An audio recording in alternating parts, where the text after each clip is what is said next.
শেখ হাসিনাকে ক্ষমতায় আনতে মঈন আহমেদকে প্রস্তাব দেন প্রণব মুখার্জি। উত্তাল ভাঙা, ঢাকার সঙ্গে বন্ধ দক্ষিণবঙ্গের যোগাযোগ। স্বৈরাচারের পতন ঘটিয়ে এখন কার্যক্রম গণতান্ত্রিক রাষ্ট্র গড়তে ঝাঁপিয়ে পড়তে হবে, মির্জা ফখরুল ইসলাম বলেন। ৫ দফা দাবিতে জামায়াতের বিক্ষোভ কর্মসূচি ঘোষণা। জাতীয় নির্বাচনের সর্বোচ্চ নিরপেক্ষতা দেখাতে পুলিশের প্রতি আহ্বান ডিএমপি কমিশনারের। প্রধানমন্ত্রী শেখ হাসিনা পারিবারিকভাবে সেনাবিদ্বেষ ছিলেন বলে আন্তর্জাতিক অপরাধ ট্রাইব্যুনালকে জানিয়েছেন দৈনিক আমার দেশ পত্রিকার সম্পাদক মাহবুবুর রহমান। তিনি বলেন, ক্ষমতাচ্যুত বাংলাদেশ প্রধানমন্ত্রী শেখ হাসিনাকে ক্ষমতায় আনতে 2008 সালে ফেব্রুয়ারিতে সাবেক সেনাপ্রধান মঈন আহমেদের সঙ্গে ভারতের সাবেক প্রধানমন্ত্রী প্রণব মুখার্জি প্রস্তাব দিয়েছিলেন। সোমবার 15 সেপ্টেম্বর জুলাই আগস্টে সংঘটিত মানবতা বিরোধী অপরাধের মামলায় শেখ হাসিনা সহ 3 জনের বিরুদ্ধে আন্তর্জাতিক অপরাধ ট্রাইব্যুনালকে তিনি এসব কথা বলেছেন। বিচারপতি গোলাম মুর্তজা মজুমদারের। এদিকে ট্রাইব্যুনালের চেয়ারম্যান বিচারপতি গোলাম মুর্তজা মজুমদারের নেতৃত্বে 3 সদস্যের বেঞ্চে সাক্ষ্য গ্রহণ শুরু হয়। 46তম সাক্ষ্য মাহবুবুর রহমান ট্রাইব্যুনালকে বলেন, সাবেক সেনাপ্রধান মঈন আহমেদকে ভারতের তৎকালীন রাষ্ট্রপতি প্রণব মুখার্জি শেখ হাসিনাকে পুনরায় প্রধানমন্ত্রী করার প্রস্তাব দেয়, সঙ্গে চাকরির নিশ্চয়তা, অর্থনৈতিক সুবিধা ও সেফ এগ্রিটেড প্রস্তাব দেন। মাহমুদুর রহমান বললেন, সেনাবাহিনীকে দুর্বল করতেই ডিআর বিদ্রোহ 57 জন সেনা কর্মকর্তাকে হত্যা করা হয়, প্রমাণ থাকলেও বিচার হয়নি শেখ ফজলে নূর তাপসের। আন্তর্জাতিক অপরাধ ট্রাইব্যুনালের চেয়ারম্যান 1 বিচারপতি গোলাম মুর্তজা মজুমদার নেতৃত্বে 3 সদস্য ট্রাইব্যুনালে আলোচিত এই মামলায় আগামীকাল মঙ্গলবার সাক্ষ্য দেবেন জাতীয় নাগরিক পার্টির এনসিপি নাহিদ ইসলাম। বিএনপির মহাসচিব মির্জা ফখরুল ইসলাম আলমগীর বলেছেন, আমরা দুঃখের সময় কাটিয়ে উঠে স্বৈরাচারের পতন ঘটিয়েছি। এখন কার্যক্রম গণতান্ত্রিক রাষ্ট্র গড়ে তোলার সার্বিক প্রচেষ্টা আমাদের ঝাঁপিয়ে পড়তে হবে। সোমবার 15 সেপ্টেম্বর আন্তর্জাতিক গণতন্ত্র দিবস উপলক্ষে বিএনপির মহাসচিব মির্জা ফখরুল বাণীতে একথা বলেছেন। বিএনপির ভেরিফাইড ফেসবুক পেজে এই বাণী পোস্ট করা হয়েছে। মির্জা ফখরুল বলেন, দিবসটি আইনের শাসন, মত প্রকাশের স্বাধীনতা, নাগরিক অধিকার, মানবাধিকার ও জবাবদিহিমূলক প্রতিষ্ঠানের দৃঢ় ভিত্তি গড়ে তুলতে সমর্থন করে। দিবসটি পালনের মধ্য দিয়ে গণতন্ত্রের চর্চা ও অনুশীলন উৎসাহিত করা হয়। গণতন্ত্র অর্জনের সংগ্রামে বাংলাদেশ সহ পৃথিবীর বিভিন্ন দেশে যারা জীবন উৎসর্গ করেছেন তাদের প্রতি তিনি গভীর শ্রদ্ধা জানান। জীবনদানকারী শহীদদের রুহের মাগফিরাত কামনা করছেন। আহত ব্যক্তিদের প্রতি সম্বেদনা জানাচ্ছেন। তিনি আজকের এই দিনে বিশ্বের গণতন্ত্রকামী মানুষের প্রতি জানাচ্ছেন আন্তরিক শুভেচ্ছা ও অভিনন্দন। গণতন্ত্রের চর্চা অব্যাহত থাকলে কোনো স্বৈরাশক্তি মাথা নাড়া দিতে পারবে না বলে উল্লেখ করে বিএনপির মহাসচিব বললেন, গণতন্ত্র এমন একটি শাসন ব্যবস্থা যেখানে জনগণ সার্বভৌম ক্ষমতা প্রয়োগ করে অংশ নিতে পারে।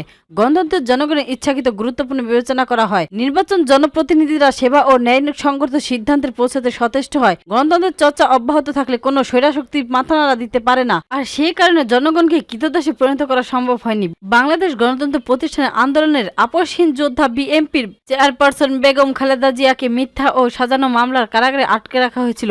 বিএনপির ভারপ্রাপ্ত চেয়ারম্যান তারেক রহমানের উপর নামিয়ে আনা হয়েছিল মিথ্যা মামলার সাজা দেওয়ার বর্বরচিত অত্যাচার। তিনি বলেন, দেশবাসী 16 বছর এক ভয়াবহ দুর্ভিক্ষ অতিক্রম করে গত বছর জুলাই আগস্টে ঐতিহাসিক রক্তস্রাত আন্দোলনের মাধ্যমে বিজয় অর্জন করলেও এখনো পূর্ণ গণতন্ত্র আসেনি। অবাধ, মুক্ত ও নিরপেক্ষ নির্বাচন গণতন্ত্রের অন্তর্ভুক্ত। গণতন্ত্রকে স্থায়ী রূপ দিতে হলে নিরপেক্ষ নির্বাচনের ধারাবাহিকতা নিশ্চিত করতে হবে। রাষ্ট্রীয় ক্ষমতা, সর্বজননী শিক্ষা ও সামাজিক ন্যায় বিচার ছাড়া প্রকৃত গণতন্ত্র সম্ভব নয়।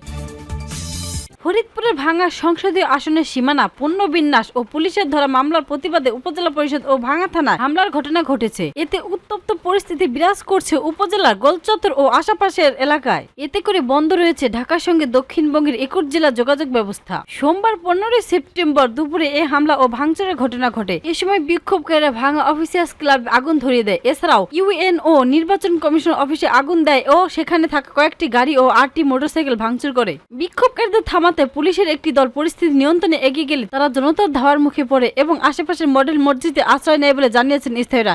এ সময় ভাঙ্গা থানা ঘেরাও সহ পুলিশের একাধিক গাড়ি ভাঙচুর ও একটি গাড়িতে আগুন দেয়। এপিবিএন কে লক্ষ্য করে ইট পাটকেল নিক্ষেপ করে বলে এ ঘটনা ঘটেছে। হাইওয়ে পুলিশের ওসি মোহাম্মদ রকিবুজ্জামান জানান, ভাঙ্গা থানা ঘেরাও সহ একটি গাড়িতে আগুন ও কয়েকটি গাড়িতে ভাঙচুর করে বিক্ষোভকারীরা। এছাড়াও ইউএনও নির্বাচন কমিশন অফিসে আগুন দেওয়া সহ যেখানে থাকা কয়েকটি গাড়ি ও 8টি মোটরসাইকেল ভাঙচুর চালানো হয়। উপজেলা নির্বাহী কর্মকর্তা মোহাম্মদ মেজানুর রহমান জানান, তারা কার্যালয় থেকে নিরাপদ স্থানে আছেন। কারো উপর কোনো হামলার ঘটনা ঘটেনি, তবে ইউএনএ কার্যালয়ে কিছু অংশে ভাঙচুর করা হয়েছে। নির্বাচন কার্যালয়ে ভাঙচুর ও অগ্নিসংযোগ করেছেন আন্দোলনকারীরা। সোমবার সকাল থেকে আইন শৃঙ্খলা রক্ষণকারী বাহিনীর উপস্থিতির জন্য আন্দোলনকারীরা সড়কের পাশে অবস্থান নেন। তবে বেলা 11টার দিকে অন্যদিকে তারা ঢাকা বরিশাল ও ঢাকা খুলনা সড়কের 2 স্থানে অবরোধ শুরু করেন। এতে মহাসড়কের যান চলাচল বন্ধ হয়েছে। এর আগেও গতরাতে ভাঙ্গা থানা উপপরিদর্শক মোহাম্মদ হাবিবুর রহমান বাদী হয়ে 90 জনের নাম উল্লেখ করে এবং অজ্ঞাত আরো 100 থেকে 150 জনকে আসামি করে মামলা দায়ের করেছেন। এতে আলগী ইউনিয়নের চেয়ারম্যান ও সর্বসদলীয় সংগ্রাম পরিষদের প্রধান সমবায় মোহাম্মদ সিদ্দিক মিয়াকে প্রধান আসামি করা হয়েছে। শনিবার রাতে তাকে নগরকান্দা এলাকায় থেকে গ্রেপ্তার করা হয়।